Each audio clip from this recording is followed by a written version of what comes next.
Hello दोस्तों, मैं अमरीश शर्मा। हमारा टॉपिक चल रहा था नेगेटिव और इंट्रोगेटिव और असिटिव सेंटेंस। वो लगभग हमने पूरा ही चैप्टर क्लियर कर लिया है। नेगेटिव हमने प्रैक्टिस अच्छी प्रकार से की है, इंट्रोगेटिव की प्रैक्टिस भी अच्छी प्रकार से की है और असिटिव सेंटेंस अर्थात सिंपल सेंटेंस भी हमने की है और लास्ट में हमने आपको इंट्रोगेटिव सेंटेंस भी करा दिए। तो आज हम न्यू टॉपिक लेकर आए हैं। वो टॉपिक है गाइस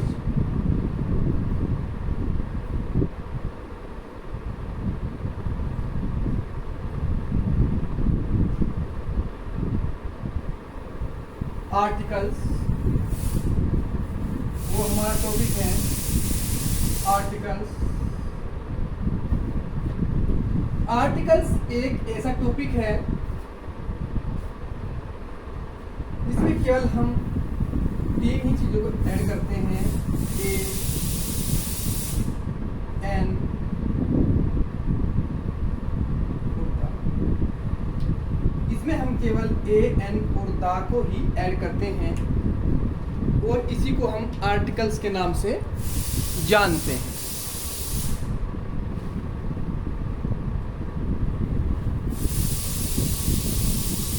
लेकिन यहां पर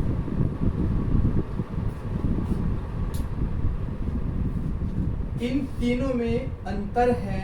वो अंतर क्या है? वो अंतर आपको बड़े प्यार के साथ, सम्मान के साथ आपकी समस्या को सोल्व किया जाएगा और आपको प्रॉपर बताया जाएगा।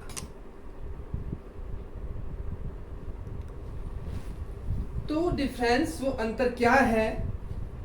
हालांकि टॉपिक ये भी एक इजी ही टॉपिक है, लेकिन इसमें भी बहुत से बच्चे गलती कर देते हैं। लेकिन जो इससे पहले हमारा टॉपिक था उससे थोड़ा टिपिकल है और वो अच्छी प्रकार से आपको बताने के बाद ये टॉपिक भी आपको रूट से बिल्कुल डिटो आपको प्रॉपर ये टॉपिक आपको सोल्व कराया जाएगा, बताया जाएगा। और इसकी जो बारीकियां हैं वो बारीकियां उन्हीं बारीकियों से क्वेश्चंस आते हैं और क्वेश्चंस आपको सोल्व करने में अगर वो बारीकी आप ना समझे तो 100+ आप उस चीज को गलत ही कर आते हैं। और इसमें बारीकियां काफी हैं। लग तो रहा है इजी कॉन्सेप्ट, लेकिन ये इतना इजी कॉन्सेप्ट नहीं है।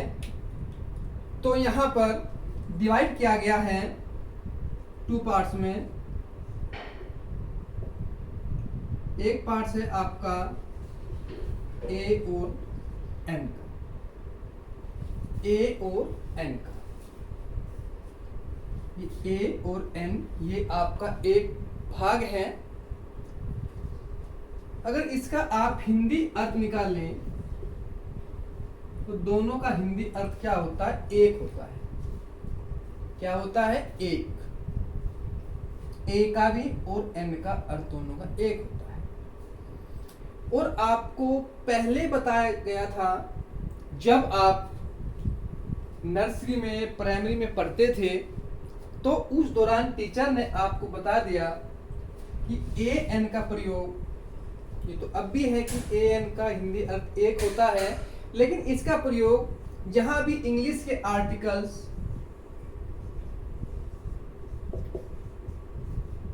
इंग्लिश वोबिल, इंग्लिश वोबिल, और इंग्लिश के वोबिल्स कितने हैं? वे टोटल कितने हैं? 5 हैं। टोटल वोबिल्स कितने हैं? 5 वोबिल्स। जो आपके टोटल वोबिल्स हैं तो कितने हैं गाइस? ये 5 वोबिल्स हैं। इंग्लिश के वोबिल्स टोटल आपके 5 हैं। और 5 वोबिल्स कौन कौन से हैं? ए ई आई ओ, ए ई आई ओ यू, ये 5 वोबिल्स आपके इंग्लिश के हैं। उस समय आपको क्या बता दिया गया कि जहां पर 5 वोबिल्स से कोई वर्ड्स बनेगा, कोई मीनिंग बनेगी, वहां पर आप एन लगा देंगे। अगर एन आप नहीं लगा पाए और इनसे कोई मीनिंग ना बनी तो आप वहां पर ए लगा देंगे। उस समय आपको क्या कॉन्सेप्ट दिया गया था कि जहां पर ए ई आई ओ यू से कोई मीनिंग बनता है तो वहां पर तो आप केवल एल लगा देंगे, अगर इनसे कोई वर्ड्स कोई मीनिंग नहीं बनता है तो वहां पर आप ए लगा देंगे। लेकिन मीनिंग्स एक वचन में होनी चाहिए। दा का अपना अलग रोल है, आपको बाद में बताऊंगा। केवल हम बात फिलहाल ए की और एन की कर रहे हैं। जैसे ए से क्या बना, ए फॉर एप्पल, ई से आई से आइसक्रीम, ओ से आउल या ऑरेंज और यू से अमरेला। ठीक है, तो आपको बता दिया कि यहाँ पर जहां पर ये हो वहां पर आप क्या कर देंगे, वहां पर आप एन लगा देंगे। लेकिन ये कॉन्सेप्ट सही नहीं है इसकी गहराई तक पहुंचने के लिए, क्योंकि कुछ बच्चों पर जो छाप है उन्हें वो चीज पहले ही, उन्होंने छाप भी सही है, उनकी भी गलती नहीं है। जब उनको एक बार ये चीज पढ़ा दी गई, रटा दी गई, तो अब भी में उसी जो नियम है रूल्स उन्हें सीखा था, उसी रूल्स पर में अब भी अपना जीवन यापन कर रहे हैं, उसी नियम के साथ सेंटेंस को कर रहे हैं। वही पकड़ उनकी अब तक है, क्योंकि एक बार जो बचपन की छाप होती है, जो बचपन की नॉलेज या ज्ञान होता है, वो एमिट होता है, वो जल्दी से नहीं मिट पाता, स्मृति में वो स्थायी रूप से बना रहता है। लेकिन जो एक्चुअल इसका रूल है, वो रूल क्या है, पहले हम इसका ही खंडन करते हैं, रूल्स आपको बाद में बताएंगे। इसी बात का हम खंडन करते हैं। देखे गाइस, अगर हम आपको यहां पर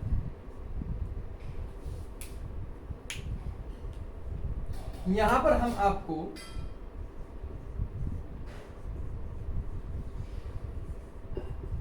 फॉर एग्जाम्पल यहां पर हम आपको एम ए लिख दें, तो ये बताए इससे पूर्व क्या आएगा, एम ए से पूर्व क्या आएगा। देखो भाई, एम आपका कॉन्सोनेंट है, वोबल मैच नहीं कर रहा है। एम ना ए है, ना ई है, आई है, ना ओ है, ना यू। ये एम से शुरू है, अर्थात वोबल से शुरू होता तो आप एन लगाते। अगर वोबल से शुरू होता इसके अनुसार, इसका हमें खंडन करना है, इस अपवाद को, इस जो नियम को अपने दिमाग से मिटाना है। और दूसरा नियम आपको अपने दिमाग में स्थायी रूप से रखना है, वो भी हम आपको बताएंगे वो नियम क्या है। लेकिन पहले आप इसके विषय में सुने। देखो यहाँ पर एम है, ए ई आई ओ यू नहीं है, लेकिन फिर भी यहाँ पर क्या आएगा, एन आएगा।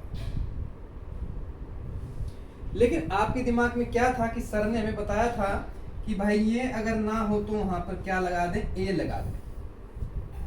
आप क्या लगाएंगे, यहां पर आप ए लगाएंगे, जो टोटली रॉन्ग है, जो टोटली क्या है, गलत है। यहां पर प्रयोग क्या होगा, यहां पर प्रयोग क्या होगा, यहां पर प्रयोग एन का होगा, एन एम में होगा। और एन क्यों होगा, इस बात को आप इस रूल्स को नोट करें, जो अब आपका स्थायी रूल्स चलने वाला है।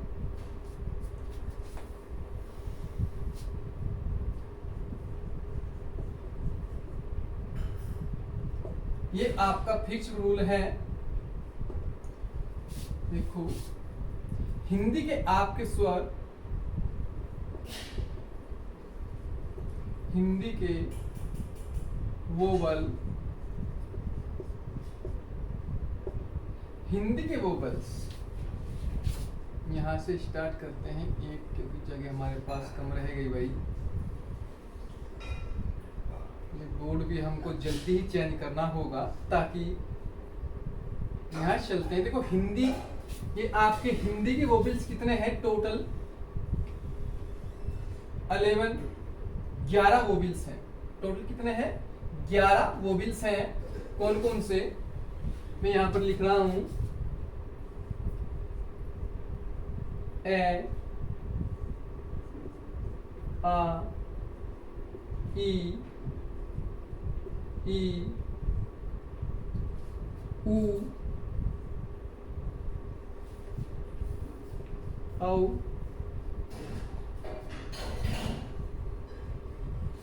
री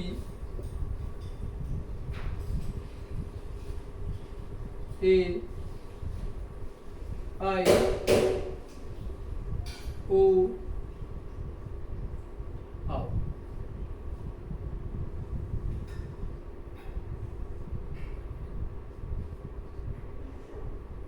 मैं एक बार यहाँ पर लिख देता हूँ टोटल 11। देखो हमने यहाँ पर भी मेंशन किया है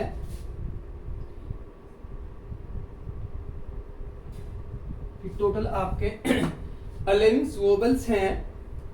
देखो आपको कोई भी वर्ड्स क्यों ना हो उसको इस चीज से नहीं देखना है। तो कुछ चीज में 50%, 60%, 70% मैच तो कर जाता है। जैसे एप्पल हुआ तो आपने एन लगा दिया, आइज हुआ आपने एन लगा दिया, आइसक्रीम हुआ आपने एन लगा दिया, ऑरेंज हुआ आपने एन लगा दिया, यू अम्ब्रेला हुआ आपने एन लगा दिया। अगर यूजफुल हुआ तो आप एन नहीं लगाएंगे, वहां पर ए लगाएंगे। वही बताऊंगा आप क्यों लगाएंगे।